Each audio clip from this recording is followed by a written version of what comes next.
मसाजोगच्या गावकऱ्याचा अन्नत्याग आंदोलनाचा आजचा दुसरा दिवस आहे आणि त्यापैकी एक जी मागणी होती उज्ज्वल निकम यांची नियुक्ती करावी ती सरकारनं मान्य केलेली आहे। इतर ज्या 7 मागण्या आहेत त्या संदर्भात आता गावकऱ्याची काय भूमिका आहे आणि हे आंदोलन कधीपर्यंत राहणार, माझ्यासोबत गावकरी आहेत।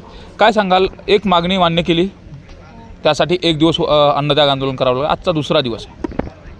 एक मागणी आमची मान्य झालेली, पण तिची बी अंमलबजावणी लवकरात लवकर 2-4 दिवसामध्ये व्हायला पाहिजे आणि बाकीच्या मागण्यासुद्धा लवकरात लवकर मान्य व्हायला पाहिजेत आणि त्याचीसुद्धा अंमलबजावणी व्हायला पाहिजे। एक मागणी मान्य झाली म्हणजे आम्ही 20% समाधानी झालेलो आहेत, अजून काही सर्व पूर्ण समाधानी झालेले नाहीत। पण बाकीच्या मागण्यासाठी जर सरकारनं थोडीफार सवलत मागितली तर आम्ही गावाशी चर्चा करून सरकारला 1-4-5 दिवसाची सवलत देऊन आम्ही बाकीच्या मागण्यासाठी अजूनही आंदोलनाच्या तयारीतच आहोत। मात्र प्रत्येक वेळेस आंदोलनच करावं लागतं तरच सरकार दखल घेतं, हे काय चाललं नेमकं? नाही, आतापर्यंत सपाटण्या झालेल्या आहेत सरकारच्या, आतापर्यंत काही मर्डर हे म्हणा हे प्रशासनाने आणि शासनानं दाबलेले, त्यामुळे ह्यांना सवय लागलेली, पण आम्हाला ती सवय नाही। आम्ही न्याय घेणारच, आम्ही न्याय घेतल्याशिवाय पाठीमागं हटणार नाहीत।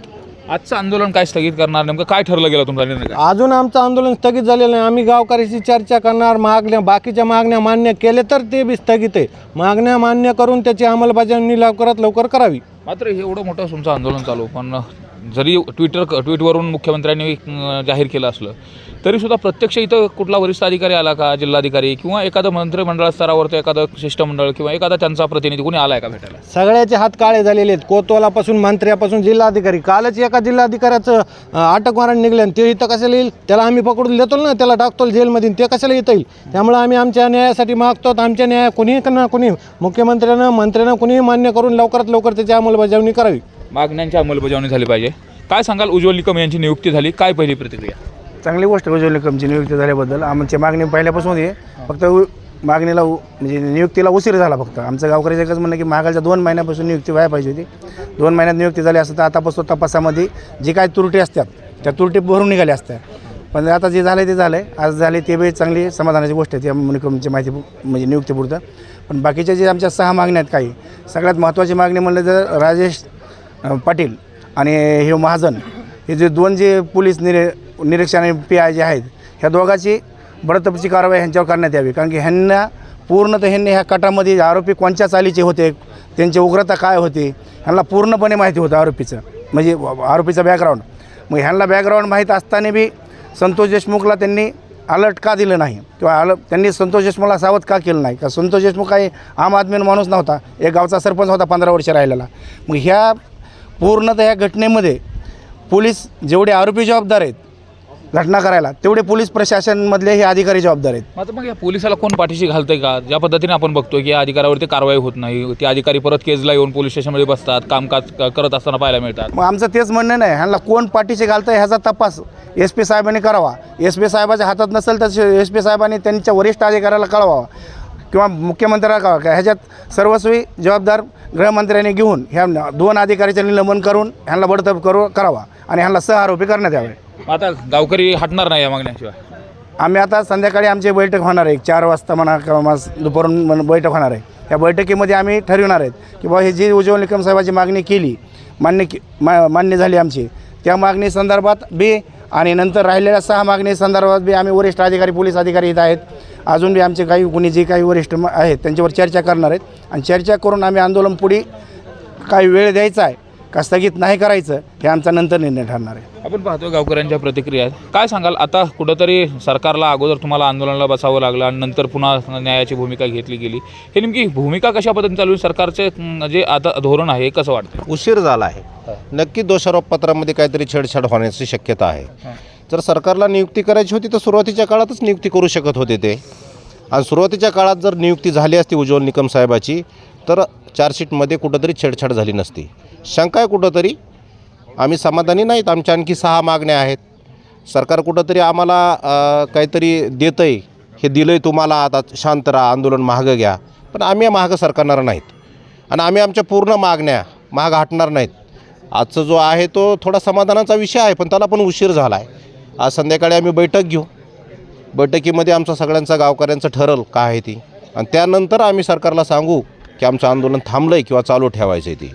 मात्र मुख्यमंत्र्यांना काय विनंती असेल का तर जवळपास 78 दिवस उलटले, अद्याप आरोपी अटक नाही, ज्या पद्धतीने तुम्हाला देखील न्यायासाठी अन्नत्याग आंदोलन करावं लागतं आहे. मग हे सगळं थांबण्यासाठी मुख्यमंत्र्यांनी काय ठोस भूमिका घेतली पाहिजे? ज्या पद्धतीने उज्ज्वल निकम यांची नियुक्ती केली, इतर मागण्यासंदर्भात काय भूमिका असली पाहिजे? इतर संदर्भात मुख्यमंत्र्यांनी सभागृहात सांगितलं होतं अधिवेशनामध्ये नागपूरच्या, की मी याची पाळंमुळं खोदून काढीन, पण तसं काही दिसत नाही कुठं कारवाई केल्याचं. ह्यांना कुठंतरी पाठीशी घातल्यासारखं दिसतंय, कारण की यांचं मनोबल वाढतं आहे. आणि सुरुवातीच्या काळात जी मनोबल वाढलं होतं आरोपीचं, ती यंत्रणेमुळं वाढलं होतं. यंत्रणेतले कुठलेच कर्मचारी साधे निलंबित सुद्धा नाहीत. एक जर अधिकारी सोडला राजेश पाटील, तर बाकीचा एकाही अधिकाऱ्यावर कारवाई नाही. साधी बदली झाली केजून बीडला, महाजन साहेब जी PI होते तत्कालीन, आणि त्यांचे ना आरोपीचे कुठंतरी संबंध होते. त्यातूनच हा आमच्या अण्णाचा खून झालेला आहे. आरोपीचं जे मनोबल वाढलं ती यंत्रणेमुळं वाढलेलं आहे. मग काय मागणी नेमकी? मुख्यमंत्र्यांनी याची पाळंमुळं खोदून काढावी, सर्व आरोपींना अटक करावी, राहिलेल्या आरोपींना मोकाखाली घ्यावं आणि महाजन साहेबांना आणि राजेश पाटील यांना सहआरोपी करावं. आपण पाहतोय गावकऱ्यांची मागणी आहे. काय सरकारला इशारा असेल? आजचा दुसरा दिवस आहे, आंदोलन तर चालू आहे. धनंजय देशमुख यांनी पाणीसुद्धा घेतलेलं नाही. लोक आक्रमक आहेत. आता 78 दिवस झाले, अद्यापही न्याय मिळवण्यासाठी तुम्हाला अन्नत्याग आंदोलन करावं लागतं. हे दुर्दैव आहे. हे महाराष्ट्राचं दुर्दैव आहे की आमच्या गावाला अक्षरशः न्याय मागण्यासाठी आम्हाला उपोषण वगैरे आंदोलन वगैरे करावं लागतात. पण नेमकं सरकारला ह्यांना करायचं आहे काय? बाबा आमचं काय सगळे हे करायचं आहे का? बाबा आमचं गावासाठी आमचं एवढं मोठं आमचं गाव आज पाणी अन्नत्याग करतं आहे. बाबा ह्यांना गंभीरते नाही आहे. सरकार गंभीरते का घेत नाही आहे? बरोबर आम्ही जेव्हा उपोषणाला बसतो तेव्हाच आमच्या मागण्या का मान्य होतात हेच आम्हाला कळत नाही. बरं सगळे हे गृहमंत्री आणि मुख्यमंत्री साहेबांच्या हातात आहे. सगळे ग्रह का तर त्यांच्याकडेच आहे. त्यांनी लवकरात लवकर ह्याचे कोण ह्यांच्या मुळाशी कोण आहे ह्याच्या मुळ्या उपसून काढून हे केलं पाहिजेत. पण आता काय करावं? आता हे दुर्दैव असेल मी इशारा काय असेल का? गृहमंत्री साहेब आमचा अंत बघू नका, हाच आमचा एवढा इशारा असेल गावकऱ्यांचा. काय इशारा असेल सरकारला नेमका? अजून उग्र स्वरूपाचे आंदोलन आम्ही करू. इथून पुढे जर नाही आमच्या मागण्या मान्य झाल्या तर आज शांततेत आम्ही आंदोलन करतो, तर उद्या उग्र स्वरूपाचे आंदोलन करू. मुख्यमंत्र्यांनी काय केलं पाहिजे? मुख्यमंत्र्यांनी बाकीच्या मागण्या आमच्या मान्य करून त्याची अंमलबजावणी लवकरात लवकर करायला पाहिजे. आता ही मागणी मान्य केली, पण तिची अंमलबजावणी लवकरात लवकर करायला पाहिजे.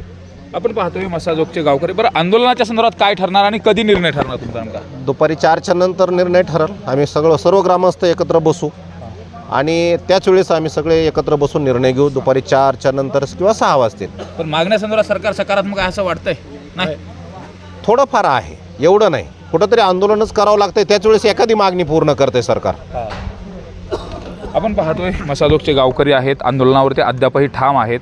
जोपर्यंत इतर ज्या मागण्या आहेत, एक मागणीच्या संदर्भात सरकार सकारात्मक आहे. 20% त्या संदर्भामध्ये आम्ही आत्ता आमच्या आंदोलनाच्या संदर्भामध्ये कुठंतरी यश आलं आहे असं म्हणतो. मात्र इतर ज्या मागण्या राहिलेल्या आहेत त्या संदर्भात देखील सरकार ठोस उपाययोजना करणार का? त्याचबरोबर त्या सर्व मागण्यांची अंमलबजावणी करणार का? त्यानंतरच या आंदोलनाच्या संदर्भात दिशा देखील ठरवली जाईल. आज 4-4:30च्या दरम्यान मसाजोगचे गावकरी देशमुख कुटुंब महत्त्वाची बैठक घेते आणि त्या बैठकीमध्ये या अन्नत्याग आंदोलनाच्या संदर्भामध्ये महत्त्वाचा निर्णय होणार आहे.